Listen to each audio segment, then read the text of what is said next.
Assalamualaikum warahmatullahi wabarakatuh. Perkenalkan, nama saya Muhammad Rizky Putra dari Teknik Elektro 2018.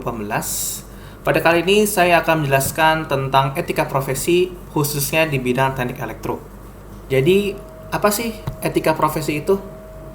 Jadi, etika profesi itu adalah sebuah panduan profesionalisme dalam dunia kerja.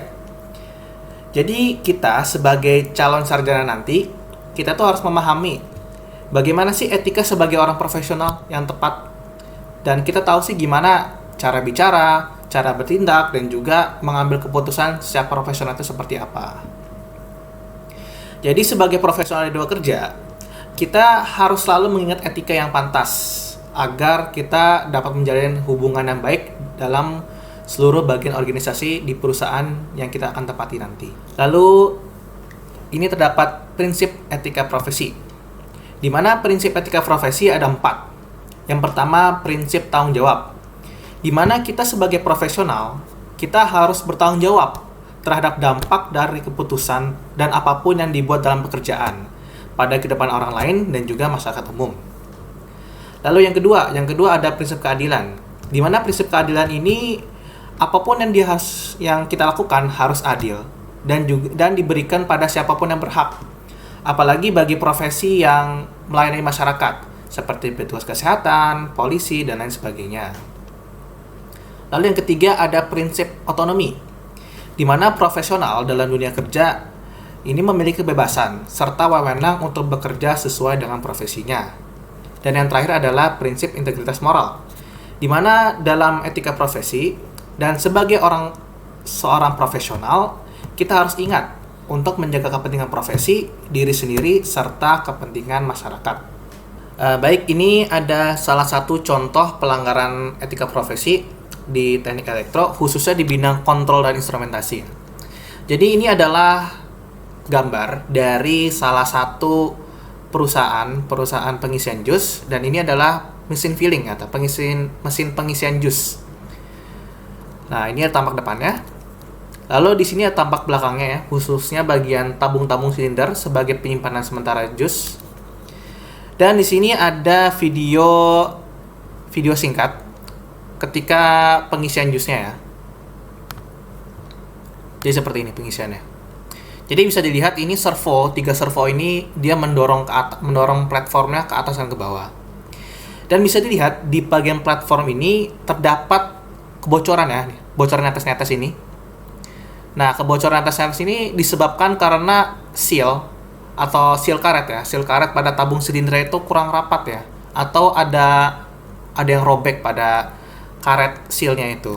Jadi di tabung silinder ini terdapat seal karet ya, supaya liquid di dalam tabung ini nggak keluar.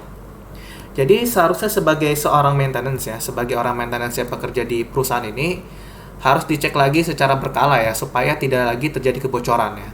Karena kalau dibiarkan, lama-kelamaan kebocorannya tadi kan hanya sedikit ya, di salah satu tabung aja. Bisa jadi nanti ke depannya ada tabung-tabung lain yang bocor. Jadi sehingga liquid dari jus tersebut bisa terkena komponen-komponen listrik seperti servo, motor driver, dan lain sebagainya. Lalu di sini juga terdapat pelanggaran etika profesi yang selanjutnya. Bisa dilihat, ini adalah saklar lampu ya. Tapi plat depannya yang dengan plastik depannya tidak dipasang. Nah, bisa dilihat di sini bolong ya, kiri kanan ya. Ini kalau misalkan jarinya masuk bisa terjadi bisa kesetrum ya. Soalnya di bagian dalam ini kan bagian sambungan fasa sama netral listrik ya. Kalau misalkan kita tidak sengaja masukin jari kita ke dalam sini, kesenggol misalkan, bisa kesetrum ya. Ini seharusnya untuk kedepannya sandarisnya ini harus segera dipasang ya, karena dia bisa membahayakan operator listrik ini. Lalu di sini ada contoh lagi tentang pelanggaran etika profesi yang ada di bidang teknik elektro. Bisa dilihat di sini terdapat stop ngontak yang menggantung di sini, dan juga lampu yang dipasang di sini seperti ini, yang dililit begitu saja ya, untuk menahan gantungan lampunya. Seperti yang pada contoh saya sebelumnya, seharusnya lampunya dirapatkan di dinding atasnya ya, supaya kalau menggantung seperti ini lama-lama bisa berisiko lampunya jatuh ya, serta menghasilkan konsleting. Dan juga bisa dilihat, di sini kan terdapat mesin air ya. Mesin air ini nyala terus-menerus selama 24 jam.